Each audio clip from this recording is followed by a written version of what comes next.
Good morning to most and good afternoon to a handful of you. I say that by sort of because I'm a creature of habit, but I realize that today we've got about a third of the folks who are on the line with us are from the East Coast. And so good afternoon to you all. Thank you so incredibly much for taking a few minutes or sparing a few minutes to have this conversation with us today. What we've done for those that are relatively new to this conversation is we've created an opportunity twice a week to check in with one another, to listen to questions, to talk through what's happening, to set expectations for the week, and really, if nothing else, to unite as schools and as a community across the country. My name is Chris Joffe. I'm the founder and CEO of Joffe Emergency Services, and I'll lead us through our conversation today. But really, today is a conversation, and so a couple of housekeeping things I want to share before we jump in. The first is on the right-hand side of your screen, there's a question panel in the GoToWebinar control panel. And I want to encourage you to open that up, pull that up, and ask questions. For those that have been with us in the last couple of weeks, you know that a great deal of our conversation is driven by the questions that you ask. What I've done today is I've tried to capture some of the most critical questions or the questions that I've seen the most throughout the last couple of days and really the last week or so. And I have slides for those, so I'll certainly walk through them and help answer some of those questions, but would also invite you to ask the new ones, ask the ones that are fresh this morning, ask the ones that you've been wrestling with your leadership team, and we'll do the very best we can to either answer them live or worst comes to worst. We'll follow up with you after the call.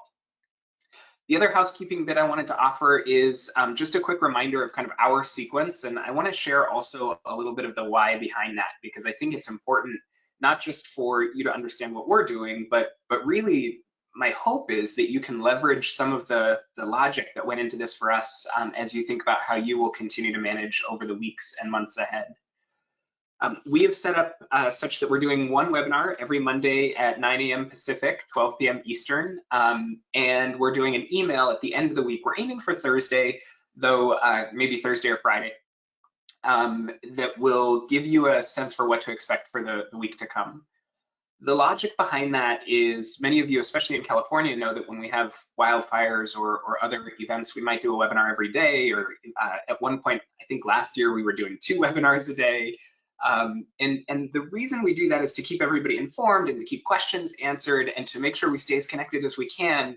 But we also do that because those are short-term kind of sprint-like responses where everybody needs to do something really quickly, and we need to make sure that we get that information out to as many as we possibly can, as quickly as we possibly can.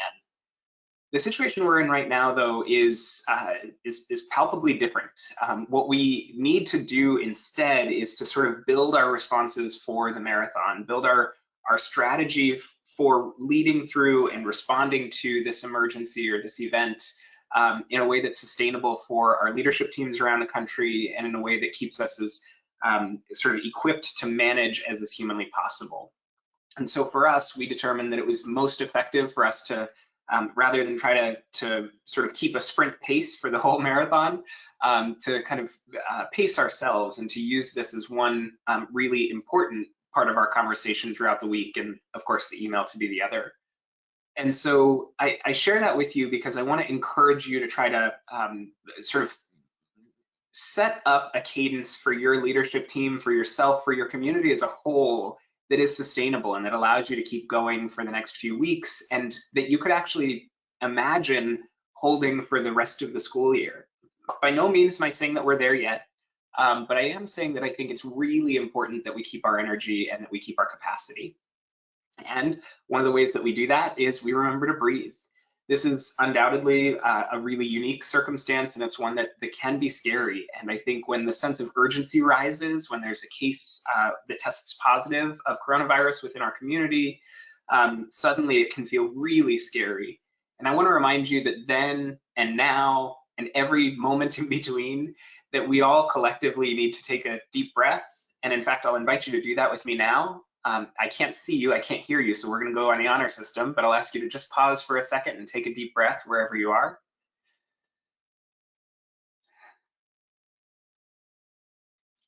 And I want to invite you to keep doing that when that sense of urgency peaks throughout this week, throughout the weeks ahead. So with that, we'll jump in. What we're going to do is similar to last week. I want to really kind of start with what I project is in store for this week. And by no means do I profess to have a crystal ball and know exactly what to expect, but we can use some data from both prior events, prior pandemics, and also kind of good logic and good judgment and the collective wisdom that is in this room today. We have a couple hundred schools that are represented, as well as the wisdom of the room that sort of exists within our greater community. And so a couple of things. The first is, I think at this point, it's really not a question of if, but when somebody in our community will have a positive case or be exposed, have a secondary exposure take place. A number of our schools have called in over the last week and shared that this has happened for them. And based on the rate of testing that's taking place, based on the rate of spread that's taking place, I really don't think that it's a question of if any longer, but when. And I share that not to be scary, in fact, for the opposite reason. What I would encourage you to do today or tomorrow is to take the template, and I'll share it with you in just a minute, and to wordsmith it and workshop it and get your team comfortable with the language and how we'll respond, and then to sort of break down who do we need to engage when and if this occurs, and who within the leadership team is going to take point in supporting that person, whether it's a student or a faculty member or a staff member. And how are we going to manage in a way that makes everybody feel connected and cared for? Because that's the type of community that most of our schools are, is a community that wants to be as caring and compassionate as we can possibly be.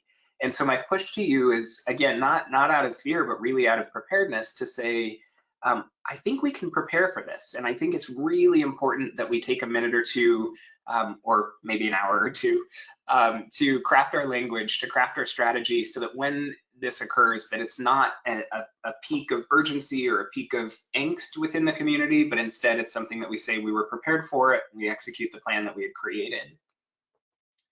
We'll talk a little bit more about the specifics of that. I actually have a whole slide dedicated to how to manage when a positive case comes in. And so I'm not going to belabor that right now, but we will talk a little bit more about it later in the call. The next piece I want to encourage folks to think about is that last week was really a week of sort of emergency, for lack of a better way to put it. Many of our schools were sort of quickly and, well, quickly, emergently, is the only way to describe it, I think, moving to digital learning environments and working to figure out how this new normal was going to impact them. And so many of our administrators and even some of our teachers were teaching from campus simply because they needed to in order to ensure that there would be an uninterrupted student experience. Similarly, a lot of our parents were going through the same sort of quick action and managing and resetting and reframing expectations for what was to come. And because of that, last week was so full of sort of the quick action without a lot of time or effort in the why or the what or the how. There were very few questions. We found that generally people were fairly satisfied about what was happening, simply because it was in that moment of urgency. What I want to encourage you to think about this week is that folks have now sort of leaned into this new normal and created a new expectation for themselves and for your school community. And so what's only natural is that what might have been forgiven last week as part of the emergency response may not be forgiven this week. And so I call that out mostly to say, be prepared for that, be equipped for that. If nothing else, don't be surprised if it happens. And do everything that you can to be supportive and to be compassionate when you're faced with those challenges. They're real, they will present. They may not be this week. People may give us another week or two of grace, but likely they will start this week and sort of increase as we go through the rest of the year.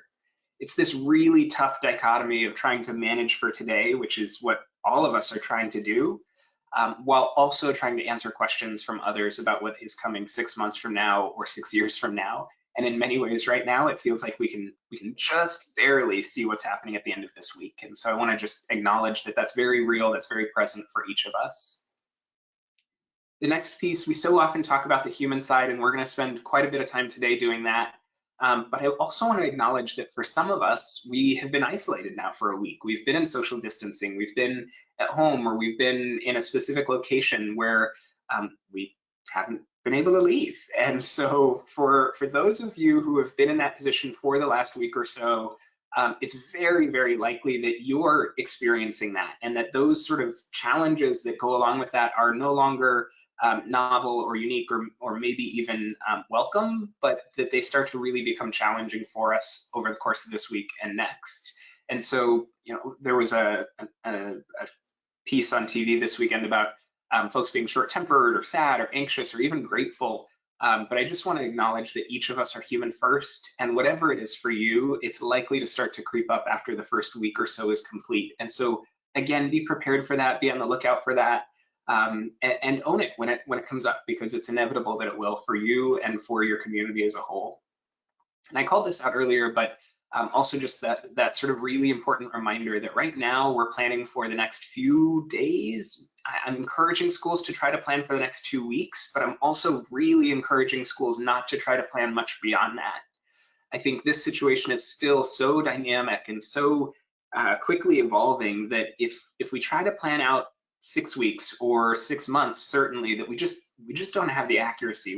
We could do our very best to create a guess, but at best it's just that, it's just a guess. And so my push would be not to neglect what's coming down the road, but to stay really focused on what can we do over the next 2 weeks to create the best experience for students, for faculty, for staff that we can. And then to start over the course of the next 2 weeks, maybe trying to build out and start to think about what's happening in May, what's happening in June, things like graduation and summer events and summer camp and summer school and all of the other challenges that we no doubt have ahead of us. So again, I would suggest that that's probably what's in store for this week. Would invite you to jump in and add if you have any additional context, or if you're one of those who's already starting to sort of experience some of this, please share that with us. I want to pause for just a quick second. I saw, or I'm seeing a couple of questions about audio. Can everybody hear okay? If one or two of you wouldn't mind just sharing that either you can hear or you can't hear. Okay, awesome, thank you so much. All right. Perfect, thank you. Let's see, who was that? Kelly, if you are having any trouble, please feel free to try signing out and signing back in. I realize you may not be able to hear this, but if not, I will follow up with you to make sure you get the recording. As we jump in, a couple of other sort of quick items I want to share, and we've talked about these over the last couple of weeks. I don't think these are net new resources to anyone, and so I won't belabor them, but I do just want to kind of quickly give the high level perspective on a few of these. The first is to remind everybody that the World Health Organization continues to be a great source of information for what's happening with the coronavirus. I lean on them first simply because they're not subject to some of the same political or political challenges that the CDC and others might be at times. And so I don't want to downgrade the value of the CDC or of the local Department of Public Health or anybody like that. Those are incredible and important resources. But as we, as administrators, try to assess what's happening globally for our community, I think the World Health Organization tends to be a really great starting point to help make sure that we can understand it sort of unfiltered or unfettered. Next, speaking of the CDC, so there are a handful of resources that are here. I should flag that all of the links that you see in this PowerPoint deck are hyperlinked, so you will have access to them. We will share this out with you a little bit later today, and so you'll have access to all the hot links and be able to click into the specific resources and what have you. But specifically, the CDC has a really good article or publication that's been created for school closure. And then things like large gatherings, et cetera, are also valuable from the CDC. And so I want to just remind folks that those resources continue to exist. And at this point, we've talked about strategies and symptoms and what coronavirus looks and feels like enough. So I'll skip right past that. The sort of getting into the meat of our conversation today, one of the first things I wanted to share is this letter that's from a school. This just came out over the weekend, and I won't share what specific school it came from, but I will share that there's something that they did here that was really valuable, and I want to just share it. The first is they started with this sort of moment of acknowledgement that with increased testing taking place, that it's only logical that we will have more test results, more positive test results, that is, that take place. And so they sort of set expectations for the community and helped people understand that this was not a unique situation, this was not unique to this specific school, and that people should expect that continued cases come in. But then they also shifted to, and I don't think I have it in this, but it's linked, so when you get this deck, you'll see a copy of it. But they shifted to what can you do? And so kind of shifting back from what are we doing as a community to what can you do as an individual, as a family, as a student. And that I found was really intentionally done to try to decrease some of the anxiety that was happening within the community there. So again, this is linked, so you'll have a copy of it. You're welcome to use this as a template. You're also welcome to use this one.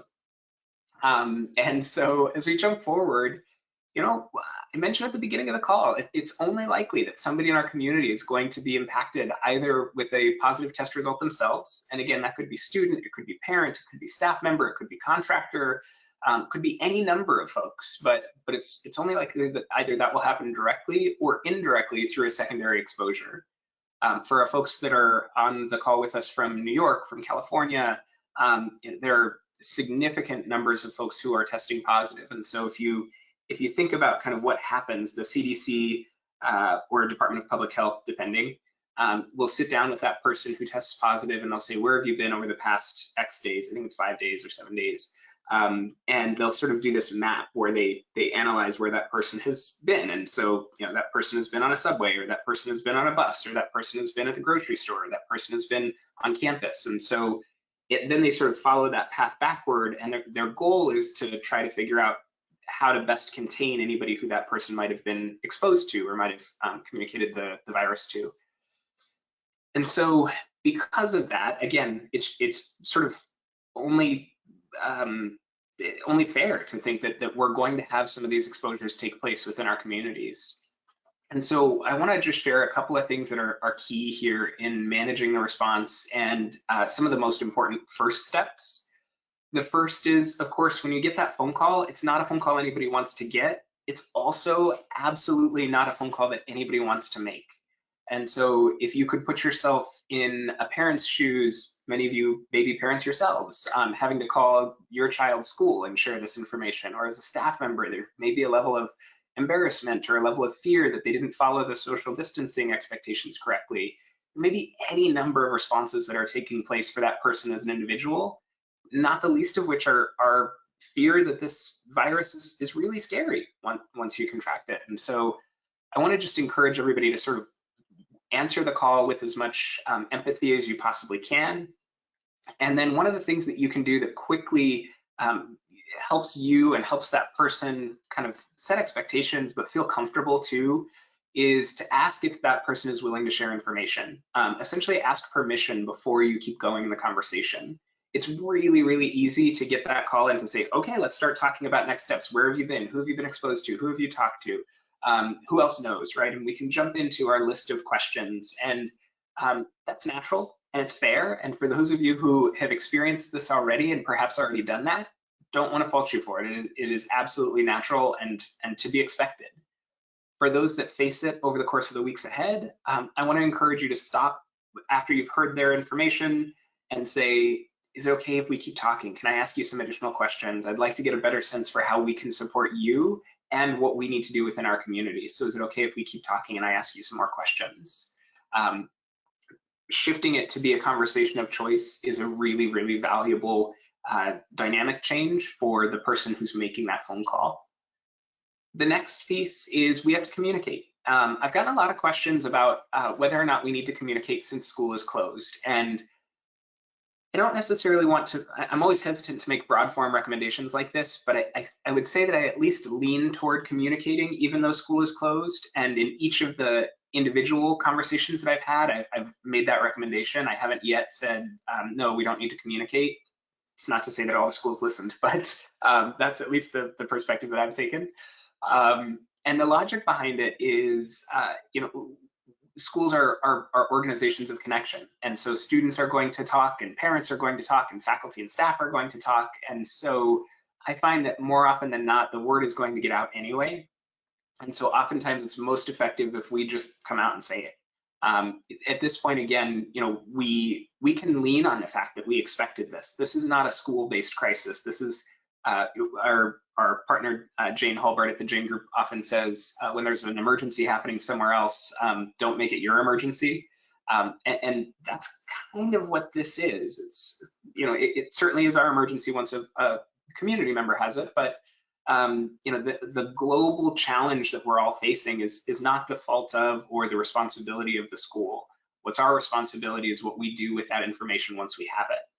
And so by and large, our templates for communication here are based on these 4 kind of criteria. We expected it and it happened. We've taken an abundance of caution. Those of you who have been on calls with us before, we love that phrase.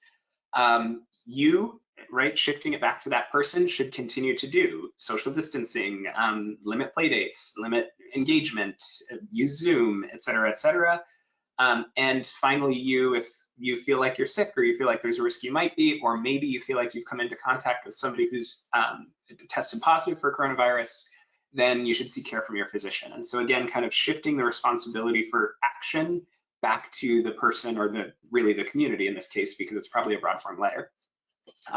Again, I don't want to neglect the fact that it's important, even though we're closed, to cite the cleaning that we've done, to cite anything else that we can say, yes, we did this, and we can point to it. If it's tangible, let's celebrate it. But it's also to say that, because we're closed, there's probably not a significant risk of transfer, of that person transferring it to somebody else within the community. But that doesn't mean that our community is safe. We do want to keep sort of pushing our community to go and to seek support if they feel like they may be sick, to keep practicing the social distancing that they're doing and so on. And then last but not least, we've gotten a lot of questions about how or to what degree we can make a specific acknowledgement of who got sick. And I would just flag that it's okay to communicate the school group, the elementary school, the middle school, the high school, but it's not okay to name the person. And it's generally not a great idea to name the specific class. So, Miss Jones class, Miss Jones 5th grade class, whatever it might be, we probably don't want to go to that level. There may be specific circumstances where it's important or necessary, but generally speaking, we don't want to do that. And the other challenge is, at times, the parent may communicate amongst their own sort of peer group. And if and when that happens, again, that sort of represents a unique challenge that we would want to tackle on a one-on-one basis. There's a question as to how many people they've talked to and what expectations of privacy still exist. And by no means is that fully a safety question. In a lot of ways, it becomes a legal question as well. But we've certainly experienced a few of those circumstances, and they can be challenging as well. So that's sort of the first part of this process. But then the next challenge, and this is true especially if it's a staff member or a faculty member, but also true if it's a student, also true if it's a parent, frankly. After we become aware that somebody in our community has contracted a serious virus, we have to manage a really tough medical situation. We want to do everything that we possibly can. And again, schools being sort of organizations of connection, we have almost a self-instilled responsibility to lean in and to find and to do anything that we possibly can to support the family or the student or the staff member. And so I want to just share a couple of quick things. Again, probably nothing novel here. You are very, very experienced in managing difficult situations with students and difficult situations with staff and faculty. So I don't want to take away from that. In fact, I really want to say to you, do hear what you might do 6 months ago had a student come to you and said, I have a really serious medical issue, or a staff member come to you and said the same. We want to sort of take away some of what feels so unique and what feels so specific about the coronavirus and sort of cause everybody to think about what they would do with anybody who is sick at any point. And so leverage whatever sort of response you might typically leverage, whether that's sending a gift or reaching out day in and day out or dropping off food, right? We may have to do these things a little bit differently. We may not go in and sit in the family's house, but we can certainly still drop something off and things like that. The big thing that I would encourage is that when we are given this information, there are a couple different ways that we can respond. I would encourage everybody to take the approach, this is in bullet point 3, to say, I need to bring the classroom teacher into this conversation, or I need to bring the HR team into this conversation, or I need to bring in our head of school. And I'm planning to do that this afternoon. And I specifically sort of pose it that way because oftentimes I've seen people say, is it okay if I bring in the classroom teacher? Is it okay if I share this with the head of school? And the person may say no. And we have to respect it if the person says no. And that's true even if we make this statement. But by changing it from a question to a statement, we take away a little bit of the sort of natural opportunity for them to decline. And so I want to just encourage you to sort of shift it to a statement here, because you're doing what you need to do to keep the person aware of what your plan is forward. You're respecting their wishes, giving them an opportunity to decline, but you're not quite presenting it that way. And especially if this is an adult we're talking to, they recognize that they have an opportunity to say, I would prefer that you don't. And then the second piece I would encourage you to do is to say, I'm going to check in with you X. And you can either say, I'm going to check in with you every day or every other day or a couple times a week. Whatever you do, I would encourage you to pick a cadence that, again, is sustainable, that you can keep going. And also pick a cadence that you are comfortable with. Given all that's going on, is it really practical? Maybe 6 months ago you would have checked in every day, but is it really practical given all that you're managing right now for you to keep doing that? Totally okay to adjust expectations in this moment, and I would encourage you to do that. And then last but not least, and again, this is one that nobody on this call needs coaching on, but I would shift, one of the last questions that you may ask, or one of the first questions you may ask even is how can I help? If we're dealing with somebody who has been deemed essential, and so here I'm talking about a staff member who maybe is feeding students, or a CFO who's processing payroll, or a head of school who is on campus with the facilities team helping them figure out a mechanical issue. Whatever the case may be, if we're dealing with somebody who may have contracted the virus while they were doing something for our organization, it's even more important to say, how can I help? To put them in a position where they not only see and experience, but we get the opportunity to live up to our commitments to them, to keep them safe, to keep them protected, to keep them employed, whatever those things might be that they raise concern around. I'm going to pause here for a second. We're going to shift next into a little bit more of the human side, but I saw some questions pop in, and so I want to just tackle those.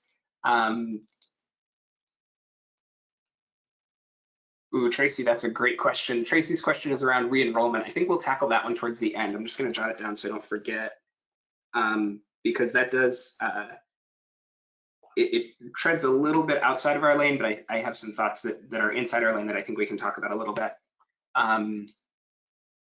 This next one from Debbie.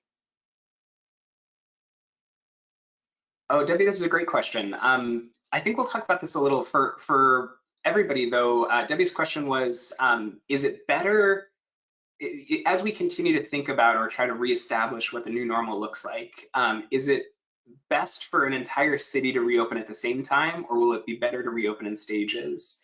And I love that question. And I think at this stage, what I would say is we're so far away from reopening. And when I say so far away, I mean it's not happening in the next 2 weeks, right? And so in that span of control that we have, or that span of perspective that we have, where we talk about just these 2 weeks, that's probably not happening in that period. And so it feels really distant.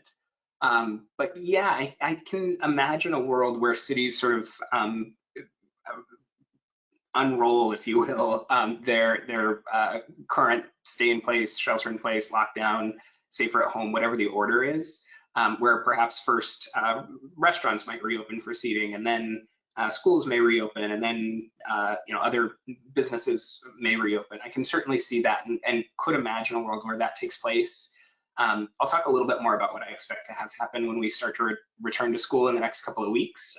But one of the big challenges with that is that we know that while we're in isolation, we're not getting exposed to the day-to-day germs that we would normally see. And so when we, as a collective organization, or maybe even city, start to repopulate, there's absolutely a risk of people getting a cold, and people getting a flu, and people getting any other sort of illness. And so I suspect that we're going to see some fits and starts with reopening, where we might reopen and then actually find ourselves closing back down for a little bit, or we may reopen and then find that people are absent because they're sick, and not coronavirus sick, but just sick.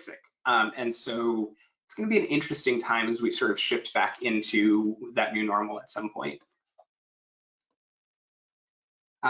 Walter, it looks like you were having some audio trouble. Hopefully you're with us now. If not, we'll make sure we get you the recording. So everybody knows these calls will be recorded. Would certainly invite everybody to continue to join and continue to stick with us.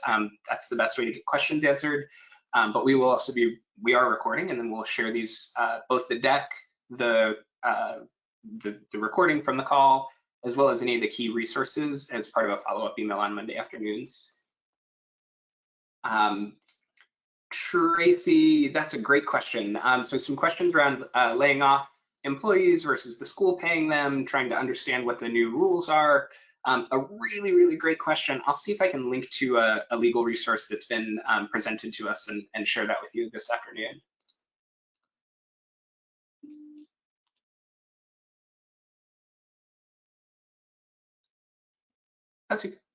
All right, some really great questions in here.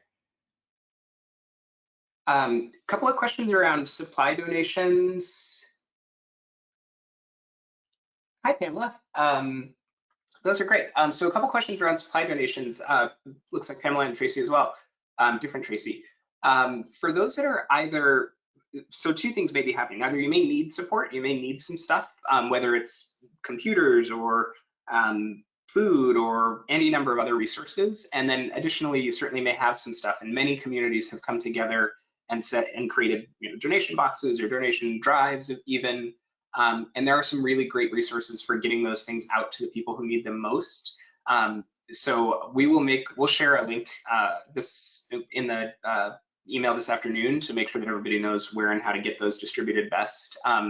For non-perishable or gifts of gratitude, things like cards or things like that, we can get you a mailer that you can mail and we can help distribute. For anything that's perishable or might have a shorter shelf life, it's best to get those things directly to a specific community, and so we can make those resources available. Great questions. All right. So I'll jump back in, and I know there are another couple dozen questions. This is awesome. So I'm going to jump back in and just make sure that we cover some of those that were most common over the weekend and towards the end of last week, and then we'll kind of alternate back and forth. So thank you for your engagement in all of these questions. The next piece I wanted to talk about is managing your community. And this is a tough one because for each community, this is going to look and feel a little bit different. But I want to call out that right now we are in a moment where our leaders are strained and are pushing to provide as many resources and as much capacity for their communities as is humanly possible. And because of that, there may be extra pressure, maybe even extra risk that's associated with being a leader in a community right now. We may be more likely simply because we're not sleeping as much as we ought to, and we're not taking care of ourselves as much as we ought to. We're at times putting other people's masks on before we put our own on. And so I want to call out kind of two different perspectives. The first is I would encourage you to keep working on building your succession plan now. And I know that's a really hard thing to do because when we talk about succession planning, we always say you should have at least 3 to 5 people that can run the organization and run whatever response you might be dealing with. And in reality, we all, in the back of our minds, might know that person who's the first person, our head of school, our CFO, our director of operations, whoever that person might be, is probably the best person to do it. But I want to encourage you to start thinking about who might be next, who might be third, who might be fourth even, because there are two things that can happen. The first is the person who's leading needs to take a break for their own sort of sanity, wellness, health, capacity. They need to step out so that they can continue to fully engage as best as they possibly can. The second thing that can happen is the person who's leading gets sick. And whether it's coronavirus or anything else, they may need to take a step back. And so my push to you here would be, as challenging as it is, to try to lean into at least a team of 3. So the person who's leading right now, a second person, and a third person, and to make sure that those 3 people are constantly aware and informed, and any one of them could continue to lead should we get to a point where they might need to. One way to do that is to have the person who's leading generally take a day off, even a week off if that's practical, may not be, but if it is, And they don't have to entirely remove themselves, but if they can kind of take a step back and give somebody else an opportunity to lead through, it's a great way for them to recharge, and also a great way to give somebody else the practice, the experience, and the capacity to be able to lead in the future. And then the other thing, and this is one that came up last week quite a bit, is those three people should not be in the same room together. And so quite a bit last week we saw head of school or a leader from a community who was hosting a conversation with that core contingent of people at their home or at school or somewhere. And of course, the challenge with that is then exposure becomes a challenge for all of those people. If one person enters that space and subsequently they test positive or have reason to think they may test positive, that creates a risk for all three of our leaders, and that creates a really challenging situation going forward. And so our push would be build to a capacity of 3 if you're not there already. If you're already to 3, keep going, stretch it to 5 if you can, and then keep those people as protected as you can. Keep them isolated. Let's make sure that they're leveraging Zoom and the other resources that are available. And let's keep ourselves as healthy as we can so that we can stay connected and present for our communities. To that end, we've had all of this conversation over the last few days around what is a critical function, because inevitably the information that comes out it hasn't been geared for schools, and if schools, at least not K-12 schools. And so what I would share is first that any of the, and I put this in quotes, but the lockdown orders or the safer at home or the safer, the social distancing measures that have been created, they all have some sort of contingency for the fact that there are critical functions that must continue. And generally speaking, the ones that are on the screen right now are those that are most important and most consistent. Feeding children and families, managing any homeless contingent that might be in the community, providing access for running payroll and running accounts payable, and then providing access for collecting tuition and donations and any other income. Those are 4 things that will cause communities to stay connected and stay engaged and give communities naturally the best sort of opportunity to keep going or to come back. And so those are things that you can absolutely continue to do. It does not mean that those things shouldn't be social, let me say that a different way. In order to do these 4 things, and in order to keep the people who are doing these 4 things as healthy and as safe as they can be, we should absolutely still be practicing our social distancing. We should be as thoughtful as we can about what resources we're putting out into the spaces where these things are taking place. There are some food distribution centers that are happening in different parts of all over the place, really. And so those in particular are, many people coming together, both the distributors of the food and the people who are coming to get the food. And in those places especially, I want to encourage folks to have lots and lots of hand washing stations or hand sanitizer. If possible, let's make sure that we keep our distance other than the direct exchange of food. We want to be as thoughtful and as careful as we can possibly be to keep those people healthy and safe who are helping us to manage these critical functions. But indeed, we can keep doing them, and we should keep doing them in most cases. And then the other thing I would say is if you're worried about something that's not on this list, if there's some critical function that exists for you and your community that's beyond this, then I would encourage you to sort of take the approach that forgiveness is probably easier than permission. But I would also encourage you to really enforce the caveat with yourself and with your leadership team that anybody who we invite out to do something like this is going to be at a greater risk. And so it's a risk-benefit question, and we just have to ask ourselves, is the reward substantial enough to justify the risk that we are going to take? And sometimes that's a really tough question.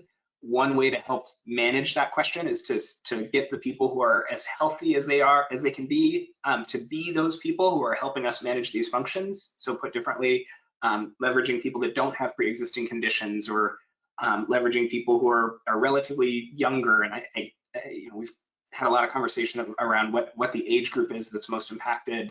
But just by logic, it's many folks who are below N age have less pre-existing conditions by stats and things like that. So we want to try to get the people who are healthiest to be the people who are doing these functions. And again, that's a different conversation for each community and a different conversation for really each leader even to lead through.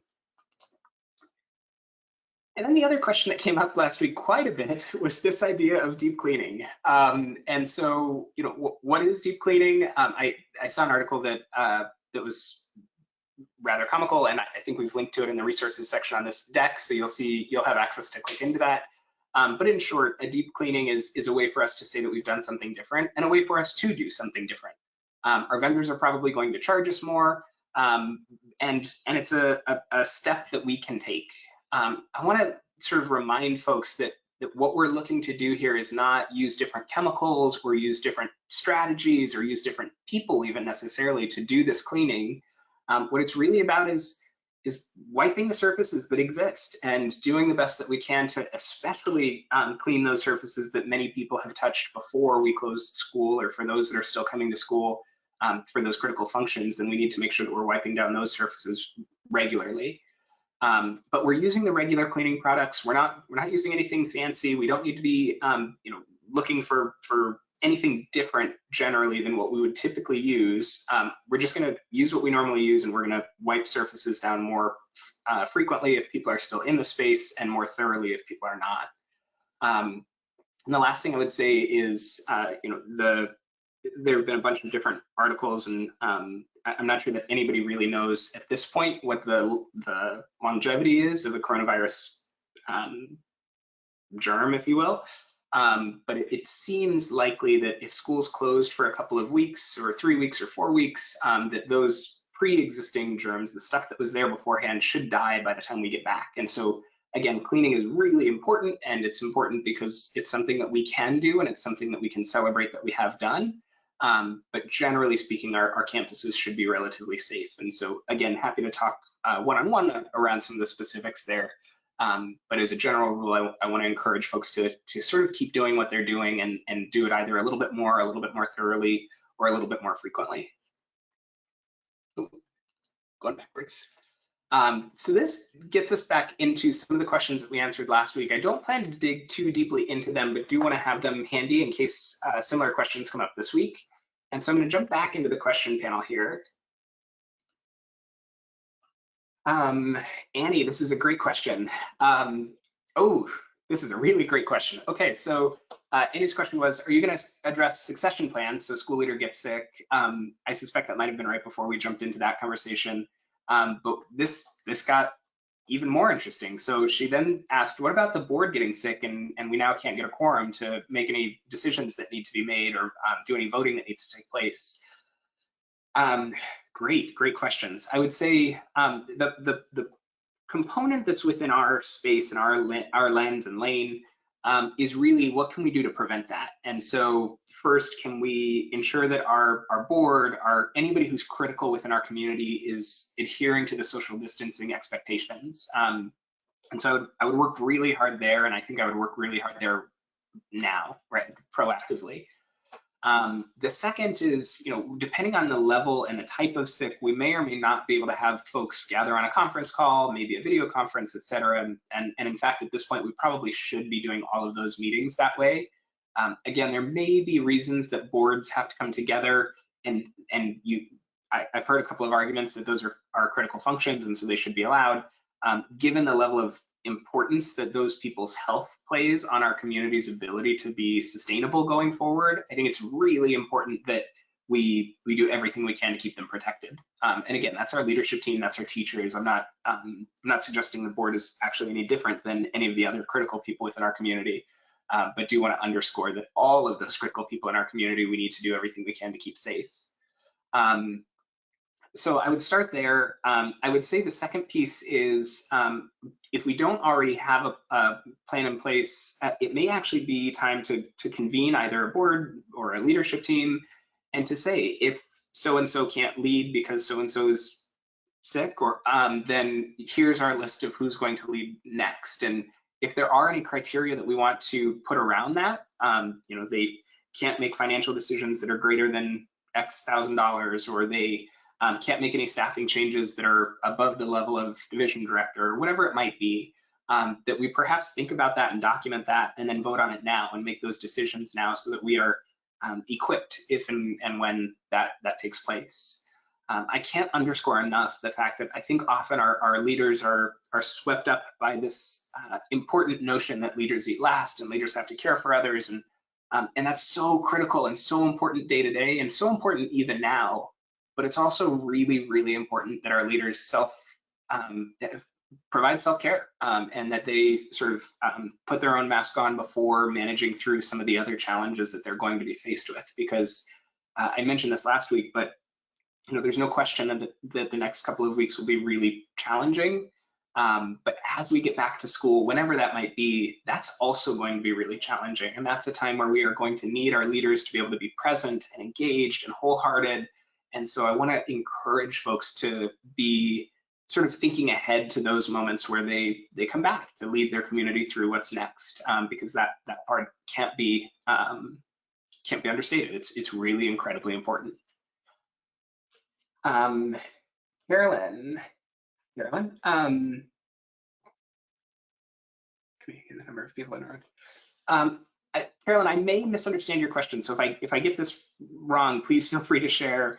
What I'm seeing is the question is, how does communicating the number of people in our community change the longer we're out of school? And so what I take that to mean is, if today we know that we have one person, and then next week we know we have another, and next week we know we have another person who's tested positive, do we need to keep sort of staying on top of that? And I would say we always, I don't like the word always, but pretty close to always would recommend that you communicate the first exposure that takes place within the community. And then at some point, and this for some schools might be the second, for others might be the fifth, we may find ourselves sort of taking a step back and communicating either on a weekly basis or redefining how and when we communicate. And the logic behind that is that no matter how well written our communication is, anytime that we communicate that we have an exposure in our community, we're going to increase angst and fear and challenge for our community. And so it's important that we get that communication out, but it is also important that we do what we can to help the community sort of manage through it. And so I would say for schools in California, for schools in New York, where it's likely that we're going to experience multiple people within the community, again, that's a piece of the conversation that I'd encourage you to have now. And to think, are we going to communicate the first and then the fifth? Are we going to communicate the first three and then we'll reassess? What if the first three are, 3 days in a row? How do we want to manage through that? And I think it's an important conversation and one that I'd encourage folks to have at the school level. For what it's worth, I would suggest that at least the first 1 or 2 that we communicate individually, and then somewhere between 3 and 5 is probably where I would shift communication strategies to be, again, more sustainable, because it may continue beyond that. In fact, there's even some logic based on the curve and the way that all of this works that if we get to 5, that there will almost definitely be more. And so important to keep that sustainability intact.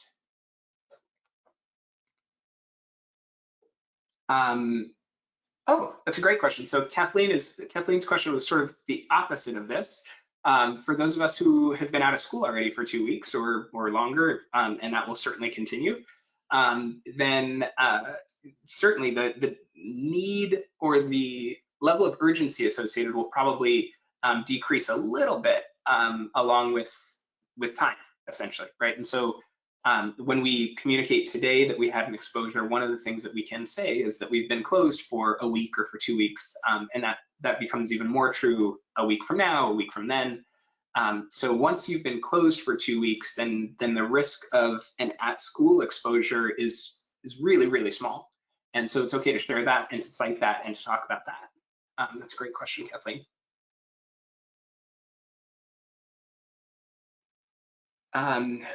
Nancy, this is a really good question. Nancy, that's a great question. So there are some nuances that are associated with daycare and early child care and things like that. And so my inclination is to spend some time with you, actually probably one-on-one, but just to sort of share a little bit about what you're thinking and give some general thoughts first. So the question is, as a daycare, they're allowed to be open and to provide care for essential workers, but are torn about whether or not this makes sense due to exposure. And so There are challenges for those that don't know. The preschool licensing boards are really challenging. I'll leave it at that. And they're not required to do this. And so how do we approach teachers? How do we sort of manage through this? And I would say, this is true for not just preschools, but for anybody who's trying to think about providing any form of childcare. And I know a handful of others at the K-12 level are thinking about that. What I would suggest is that you be completely authentic and transparent with teachers about the risks, and be completely authentic and transparent with parents about the risks, and that you also have a conversation early in the process. And again, that could be today or tomorrow, it might be later on, but have a conversation with the entire community about what will happen if and when an exposure exists. And so to add a little bit of color to that, if we're providing care for essential workers, especially if that includes police and fire and teachers and other folks, nurses, doctors, if folks who work at a hospital, if we're providing care for those folks, then the likelihood of a positive test is relatively increased, and the likelihood of a secondary exposure is really, really high. And so I would encourage us to sort of build a plan that is fully prepared for that exposure and for that sort of response to take place. Because again, even more so, it's not really a question there of if, but when. I think beyond that, my guess is there are probably some other layers to it, and looking at the staff and faculty population and who would show up and how do we manage that group. One other thing I would offer as a general for others too is that we're still trying to keep groups as small as is humanly possible and as consistent as humanly possible. So if we don't have a choice but to gather students, then we would want to try to keep those groups capped at somewhere between 3 and 5 right now, and then we want to keep those same kids together. This poses a challenge for, I'll use the summer camp model. You wouldn't want to have one student who is there Monday through Friday, or one, let's say 3 out of those 5 students who are there Monday through Friday, and then 2 out of those 5 students that were there Tuesday and Thursday, and then you've got different groups of kids on different days that are all coming together at some point. Our goal is to really, really keep that streamlined and focused and keep those kids together.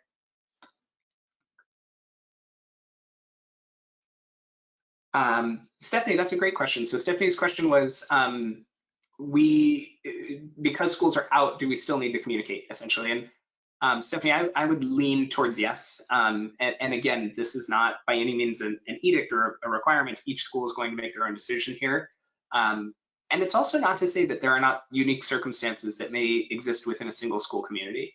But as a general rule, we've been asked that question quite a bit. Should we still communicate even though we've been closed for a week or for 2 weeks or for 3 weeks? And I would encourage folks I have consistently encouraged folks to continue communicating, simply because I think the message is going to get out there somehow. And so I think it probably makes the most sense to get out ahead of it. But again, vary school by school, and would encourage you to sort of make the decision that feels right. And if it feels like there's other criteria that's at stake, feel free to share that. We can talk about that a little bit more.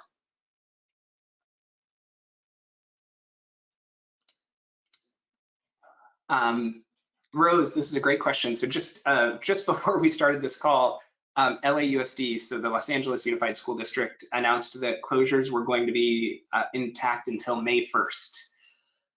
And so Rose's question was, would we recommend that independent schools align with the public school districts? And I think as a general rule, and again, this varies a little bit in rural areas versus urban areas and in different parts of our country, but as a general rule, I do think there's a source of unity there that's valuable.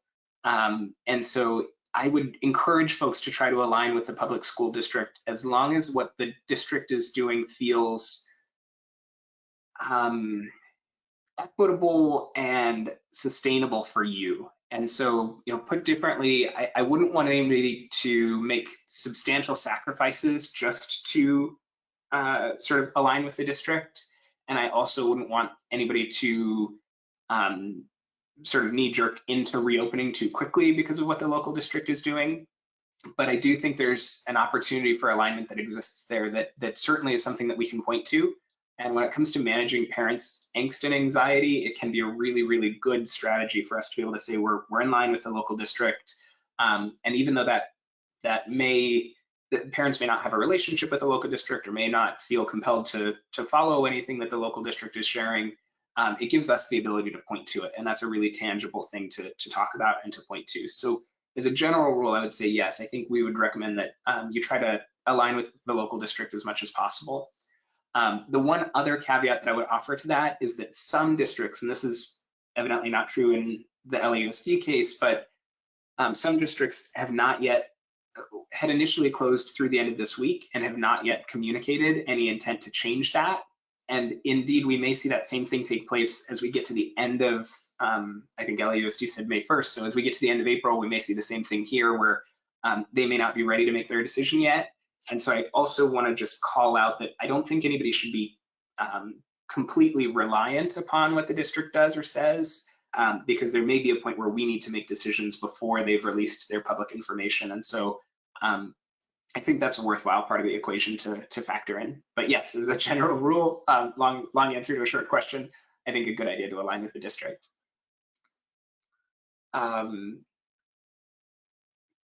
Let's see, Annie, I think we've talked about that question a little bit, and this question was way earlier in the conversation, so if we have belabored it too much, apologies. But the question was, if we've been closed for a month, or if we've been closed, as some folks are talking about, if it extends more than that even, do we just create angst by communicating time and time again? And I think yes, there does come to a point. I don't think as a whole that we're there yet, but each community might be at this point already. But certainly as a whole, we will get to a point where it's no longer valuable. There's no good reason to keep communicating when there's a positive test result. And so I would encourage folks to kind of check in with that threshold for themselves, for their community, and we'll give you some thoughts and perspective on when that is the case for the entire community, at least from our lens.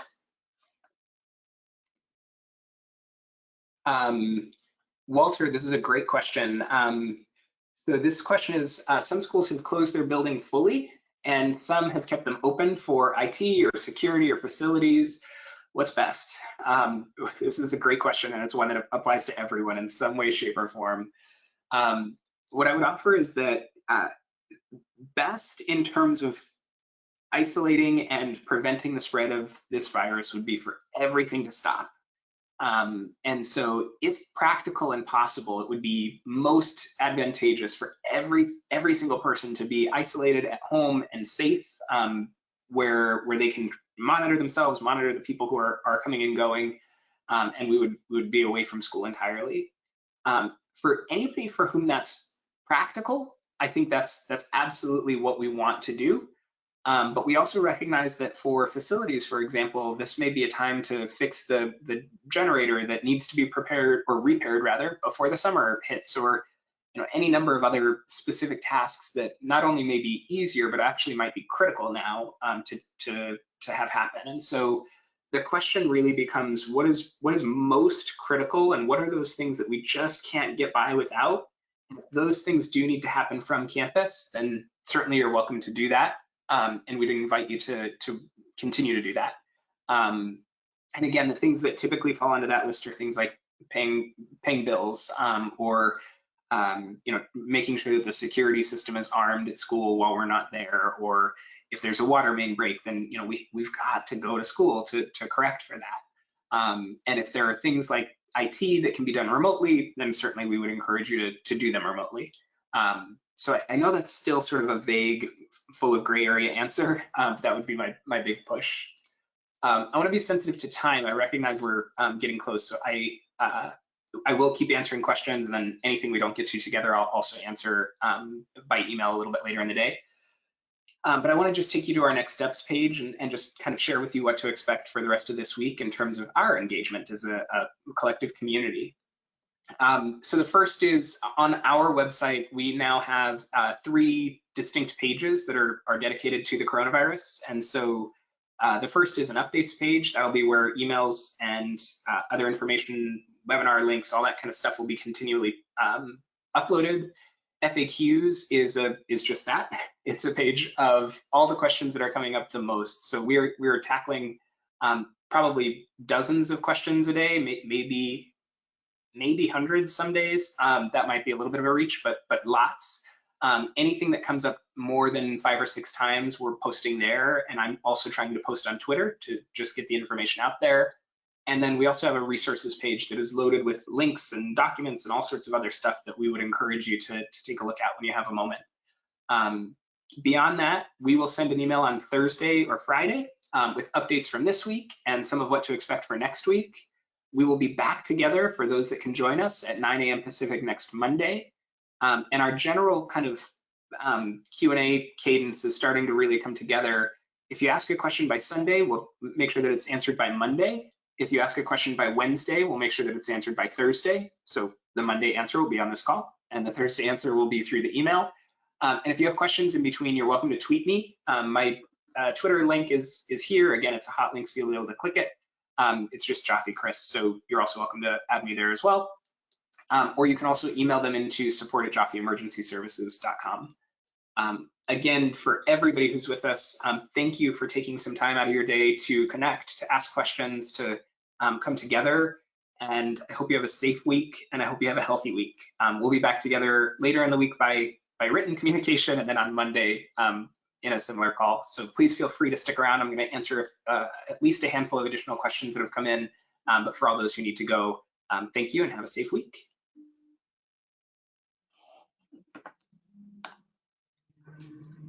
I am going to jump back in. There were a couple questions that I skipped over by mistake, and then a couple others that I want to just make sure that we talk through. From Jessica, we're thinking about opening our nursery programs first. Childcare centers may be open despite the shelter in place, and parents need childcare, and we, of course, can't meet the needs of small children remotely. So I think that's a great series of sort of both challenges and solutions. For a lot of us, it probably makes the most sense to, as counterintuitive as it sometimes may feel, it may make the most sense to actually open up for the youngest students first, because those are the students who are least able to be supported virtually. Those are also students for whom parents may not have other sources of childcare. There's a ton of energy right now around whether or not it's okay to have a babysitter or a nanny or anybody else that's in the home. I won't get into the details on that. But certainly that's a group who is relatively vulnerable. It's also vulnerable in as much as they may need support.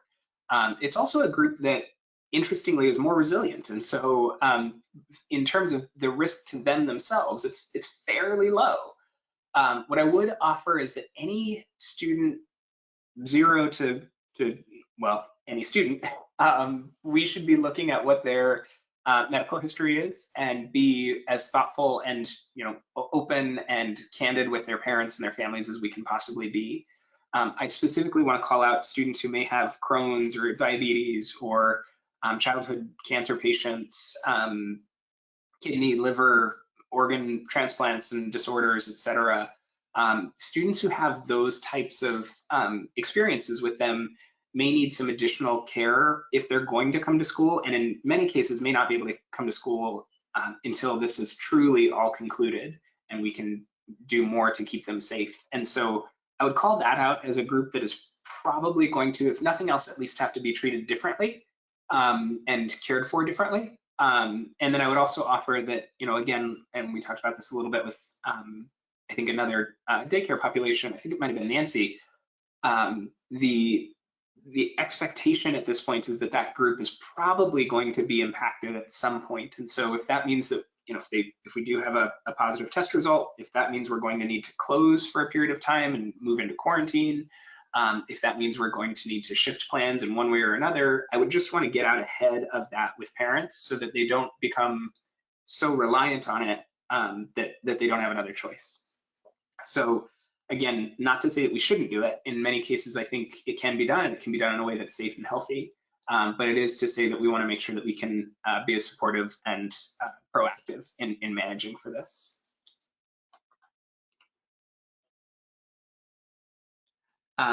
Mika, this is a great question. Yeah, Mika, I love this question. Let's see, Mika, are you still with us? Yes, you are. Okay. Um,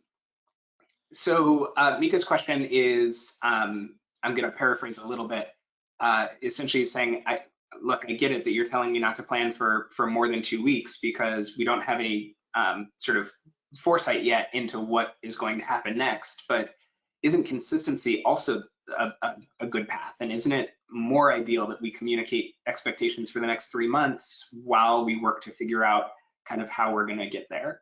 And could we make the most conservative, and Mika, I'm adding this for you now, is it logical that we would potentially make the most conservative decision now and be able to sort of live through and lead toward that? Um, and Mika, apologies for paraphrasing as well as for adding a little bit to the end there, but I think that's a really important point.